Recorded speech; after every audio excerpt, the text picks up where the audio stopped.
Selama 3 hari aku sengaja mengabaikan semua pesan dan panggilan dari Rea, sahabat priaku yang paling dekat sejak kami kuliah bareng di Universitas Indonesia 5 tahun lalu.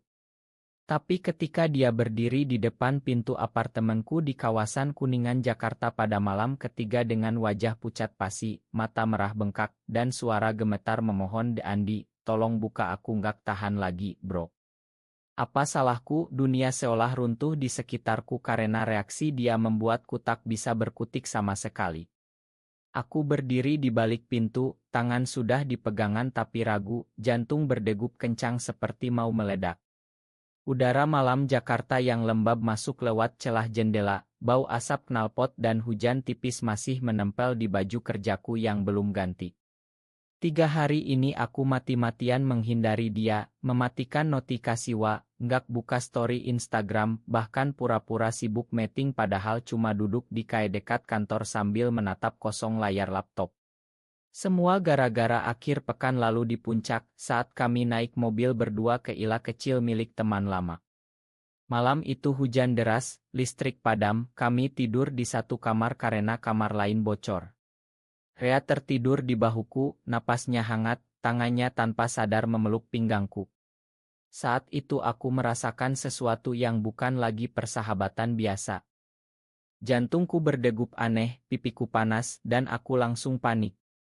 Aku, Andi Pratama, 28 tahun, desainer grafis di agensi iklan ternama di Sudirman, anak sulung dari keluarga Jawa yang taat di Surabaya, yang ibunya setiap telepon selalu tanya kapan bawa calon ke rumah, nak. Tante sudah siapin undangan. Bagaimana mungkin aku jatuh cinta sama sahabat priaku sendiri? Di Indonesia ini, di tengah kota besar yang katanya modern tapi masih penuh bisik-bisik, di kantor yang ada gosip kalau ada cowok terlalu dekat, di keluarga yang pasti pingsan kalau tahu. Jadi aku pilih mengabaikan.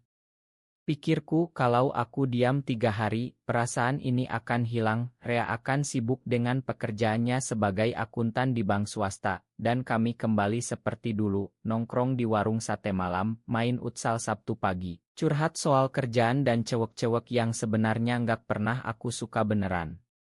Tapi Rea nggak mau diam. Hari pertama dia kirim, bro, lo lagi sibuk ya? Nanti malam nongkrong yuk. Hari kedua, Andi, lo kenapa? Wah, gue dibaca doang. Hari ketiga dia langsung datang, berdiri di depan pintu dengan jaket basah kuyup karena hujan. Aku akhirnya buka pintu, pura-pura kaget. Rea. Lokok dateng malam-malam, kataku, suara bergetar. Dia masuk tanpa diundang, duduk di soa, tangannya gemetar memegang gelas air yang aku kasih. Andi, 3 hari lo cuekin gue. Gue mikir gue salah apa? Lo lagi ada masalah? Cerita dong, kita kan sahabat. Matanya menatapku dalam, ada sesuatu di sana yang lebih dari kekhawatiran biasa. Aku duduk di seberang, tangan dingin. Dalam hati aku berteriak, jangan deket-deket, jangan bikin aku lemah lagi. Tapi Rea terus bicara, suaranya pelan tapi tegas, menceritakan betapa khawatirnya dia, betapa sepi tanpa obrolan malam kami, betapa dia nggak bisa tidur mikirin aku. Setiap kata seperti pisau yang menusuk hatiku. Aku ingin peluk dia, bilang semua, tapi takut. Takut kehilangan dia selamanya, takut keluarga tahu, takut dunia Jakarta yang sibuk ini tiba-tiba memandang kami berbeda. Malam itu kami diam lama, hanya suara hujan dan klakson jauh. Rea akhirnya berdiri, mendekat, tangannya memegang pundakku. Andi, apapun yang lo rasain, gue ada buat lo. Selalu. Saat itu aku merasa dunia berhenti. Reaksinya bukan marah, bukan kecewa biasa, tapi penuh pengertian yang membuatku tak bisa lari lagi. Aku menunduk, air mata mulai mengalir tanpa bisa kutahan. 3 hari mengabaikan ternyata bukan solusi, malah membuka pintu yang selama ini aku kunci rapat-rapat. Rea melihat air mataku, dia nggak mundur, malah memelukku erat. Tubuhnya hangat, bau parum yang aku kenal bertahun-tahun. Saat itu aku sadar, perasaan ini nggak akan hilang dengan mengabaikan. Ini lebih besar dari persahabatan, lebih dalam dari yang aku bayangkan. Dan reaksi Rea membuatku tak siap menghadapi apa yang akan datang selanjutnya. Kami duduk berdua di sofa sampai larut, aku mulai cerita pelan-pelan tentang malam di puncak, tentang perasaan yang muncul tiba-tiba, tentang ketakutanku. Rea mendengarkan tanpa potong, matanya tak lepas dari wajahku. Andi, katanya akhirnya, suara hampir berbisik, gue juga ngerasain hal yang sama sejak lama. Tapi gue takut lo pergi kalau gue bilang. Kata-kata itu seperti bom yang meledak pelan di dadaku. Malam itu kami nggak tidur, bicara sampai subuh, tentang masa lalu, tentang mimpi, tentang bagaimana rasanya jadi diri sendiri di kota ini yang penuh tekanan. Aku merasa ringan untuk pertama kalinya setelah bertahun-tahun menyembunyikan. Tapi aku tahu ini baru awal. Besok pagi dunia luar akan tetap sama. Ibuku telepon tanya calon, rekan kerja gosip, masyarakat yang belum siap.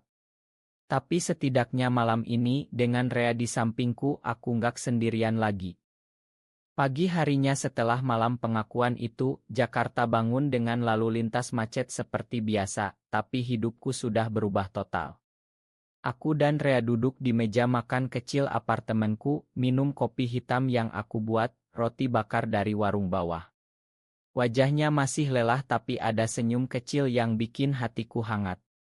Jadi kita gimana sekarang, Di? Tanyanya pelan. Aku menghela napas panjang. Gue nggak tahu, Rek. Ini baru. Kita harus pelan-pelan.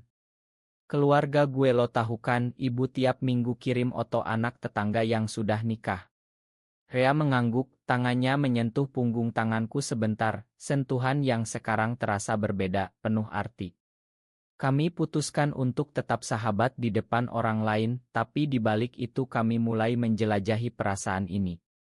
Flashback ke masa kuliah tiba-tiba muncul di pikiranku. Kami ketemu di organisasi mahasiswa, Rea anak Bandung yang pindah ke Jakarta, aku anak Surabaya yang kangen kampung. Kami langsung klik, belajar bareng di perpustakaan, makan mie instan di kosan, nonton bola sampai pagi. Dulu semua terasa biasa, pelukan setelah menang futsal, tidur di satu tenda saat camping di Gunung Gede. Tapi sekarang aku sadar, ada momen-momen kecil yang sebenarnya sudah menunjukkan sesuatu, cara Rea selalu lindungi aku dari gosip kampus, cara dia ingat makanan kesukaanku, cara dia diam saja kalau aku curhat soal cewek padahal hatinya mungkin sakit. Hari-hari berikutnya kami jalani hati-hati. Pagi kerja masing-masing, malam kadang ketemu di kae tersembunyi di kemang, bicara pelan, tangan kadang bersentuhan di bawah meja. Rea cerita tentang keluarganya yang juga konserati di Bandung, ayahnya ustad kecil di masjid kampung. Gue takut, Di, tapi gue lebih takut kehilangan lo, katanya suatu malam saat kami jalan kaki di taman dekat apartemen. Aku pegang tangannya sebentar di kegelapan, jantung berdegup. Kami mulai belajar menerima diri. Aku baca buku online tentang identitas. Rea ikut webinar rahasia tentang kesehatan mental di Indonesia. Kami dukung satu sama lain, tertawa kecil saat ada momen lucu, seperti saat aku salah masak nasi goreng malam-malam dan kami makan sambil nonton drama Korea. Tapi tekanan mulai muncul pelan. Ibu telepon, Andi, Tante Lina punya anak perempuan cantik, Dokter Loho, kapan pulang kampung kita kenalan. Aku bohong bilang sibuk proyek besar. Di kantor, teman sekantor mulai nanya lo sama Rea kok jarang kelihatan bareng lagi. Dulu kayak si kembar. Aku jawab biasa saja, tapi dalam hati gelisah. Suatu sore, saat kami lagi di apartemen, Rea peluk aku dari belakang saat aku cuci piring. Gue sayang lo, Andi. Bukan sebagai sahabat doang. Kata itu membuat air mataku jatuh lagi. Kami duduk di lantai, bicara tentang masa depan, tentang mungkin suatu hari pindah ke kota lain yang lebih terbuka, atau tetap di sini dan hadapi bareng. Malam itu kami tidur berpelukan, bukan seperti dulu, tapi dengan perasaan baru yang lembut dan menangkan. Tapi aku tahu ini masih rahasia, dan rahasia di Indonesia seperti ini bisa meledak kapan saja. Besok ada acara keluarga besar di rumah paman di Depok, aku harus datang sendirian, pura-pura biasa. Rea akan nunggu kabar di apartemen. Perjalanan ini baru mulai, penuh harap tapi juga penuh bayang-bayang. 2 minggu berlalu sejak malam pengakuan, hubungan kami semakin dalam tapi semakin hati-hati. Setiap pagi aku bangun dengan senyum karena ada pesan pagi sayang dari Rea, tapi aku harus hapus sebelum keluar rumah. Di kantor aku fokus kerja, desain iklan untuk brand Asion, tapi pikiran selalu ke dia. Suatu hari kami putuskan ketemu di sebuah bioskop kecil di Blok M, nonton film Action, tangan kami bertautan di kegelapan. Setelah kami makan malam di warung Padang tersembunyi, bicara tentang mimpi. Rea ingin suatu hari buka usaha sendiri, aku ingin pamer karya di galeri kecil. Tapi tiba-tiba telepon dari ibu masuk, aku angkat di luar. Andi, minggu depan ada acara lamaran sepupu lo di Surabaya, lo harus datang bawa calon dong, biar keluarga senang. Suaraku hampir hilang, aku bilang iya bu, nanti aku usahain. Pulang ke apartemen, aku cerita ke Rea, dia peluk aku lama. Kita hadapi bareng, Di. Gue siap, tunggu lo siap. Malam itu kami bicara panjang tentang agama, tentang bagaimana di Indonesia banyak yang bilang ini dosa, tapi kami merasa Tuhan kasih perasaan ini dengan alasan. Rea cerita pengalamannya dulu di pesantren kecil, bagaimana dia sembunyikan perasaan sejak remaja. Aku merasa kami semakin dekat, semakin kuat. Tapi retak pertama muncul saat teman lama kami, Dika, telepon Rea dan nanya lo sama Andi lagi ada apa. Lo kelihatan aneh akhir-akhir ini. Rea bohong tapi Dika curiga. Kami mulai takut, mulai lebih jarang ketemu di tempat umum. Suatu malam hujan deras, Rea datang ke apartemenku basah kuyup, langsung peluk aku di pintu. Gue kangen banget, Di. Gue nggak peduli apa kata orang. Kami habiskan malam bicara dan tertawa kecil, masak mie instan bareng, seperti dulu tapi sekarang dengan ciuman pelan di pipi yang membuat kami malu-malu. Tapi pagi harinya, berita di grup keluarga Andi kapan nikah? Umur segini kok masih sendiri? Aku diam, Rea lihat dan pegang tanganku.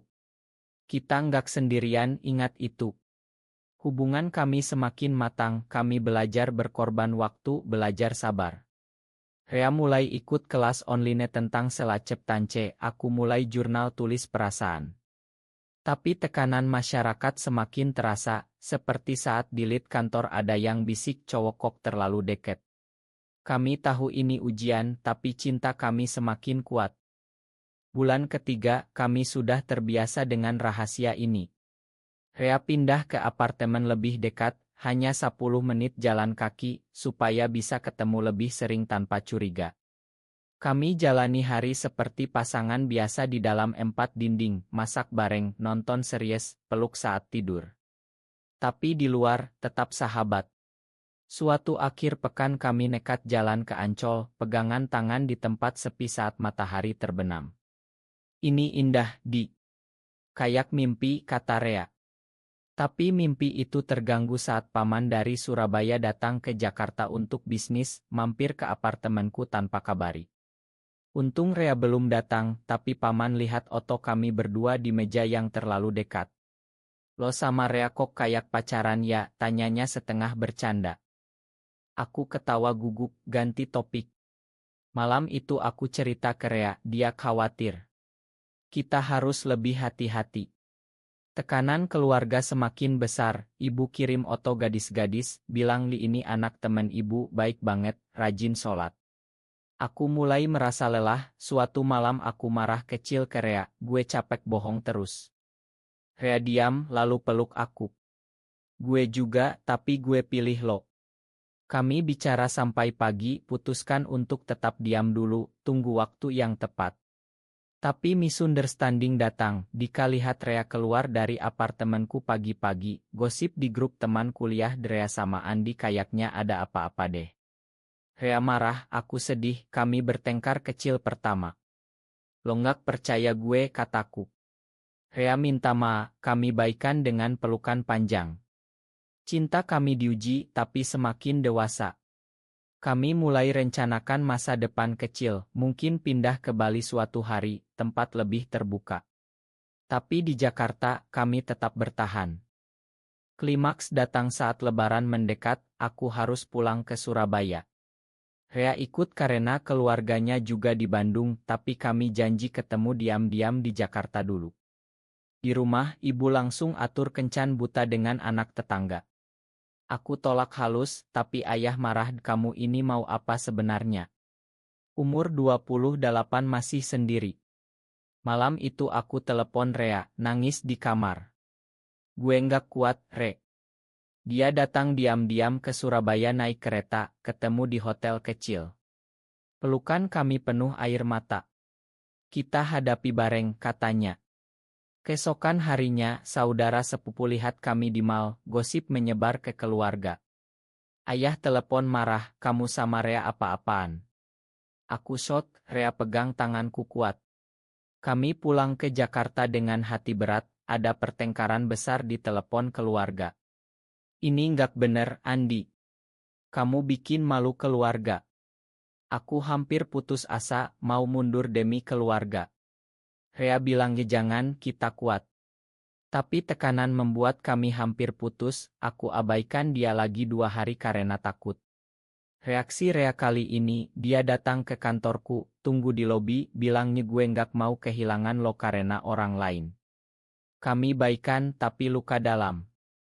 Masyarakat, keluarga, teman, semua jadi musuh.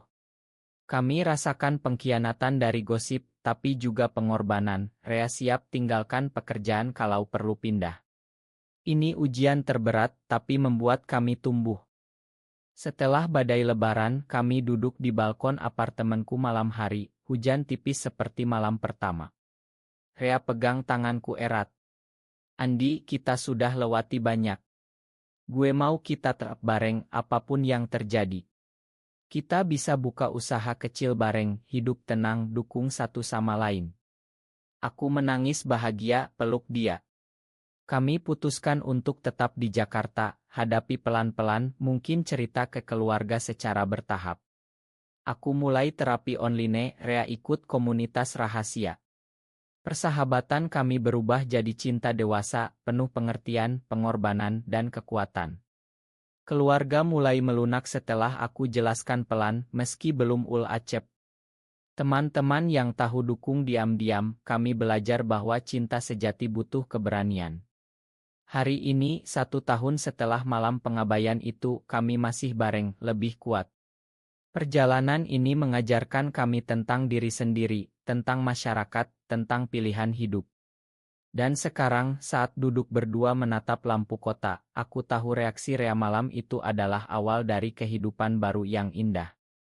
Apakah mengabaikan perasaan demi menyelamatkan persahabatan selalu pilihan yang benar, atau justru cinta sejati layak dipertaruhkan meski melawan norma masyarakat Indonesia? Benar atau salah?